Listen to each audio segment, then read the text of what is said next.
Hi అండి, tasty అయిన కందిపప్పు మిరియాల రసం ఎలా చేయాలో చూపించేస్తాను. చాలా చాలా బాగుంటుందండి ఈ కాంబినేషన్.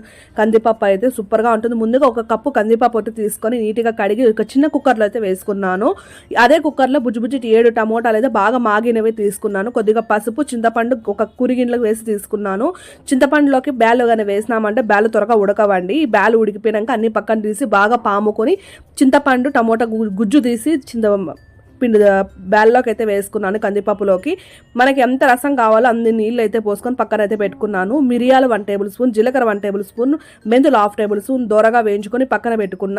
ఒక గుప్పెడు కొబ్బరి, ఒక గుప్పెడు కరివేపాకు వేయించి ఇలా మిక్సీకి వేసి తెల్లగడ్డలు వేసి మిక్సీకి అయితే వేసేసుకున్నాను అనమాట. ఇంకా ధనియాల పొడి 1 టేబుల్ స్పూన్, కారపొడి, పసుపు, ఉప్పు, రసం పౌడర్ కూడా వేసుకొని కొద్దిగా ఇంగు వేసి ఇలా మొత్తం వేసుకున్నాను. ఫుల్ లింక్ కింద అయితే ఇస్తాను, తప్పకుండా చూసి మీకు కన్నా వీడియోస్ నచ్చినట్లయితే తప్పకుండా సబ్స్క్రైబ్ అయితే చేసుకోండి. Thank for watching.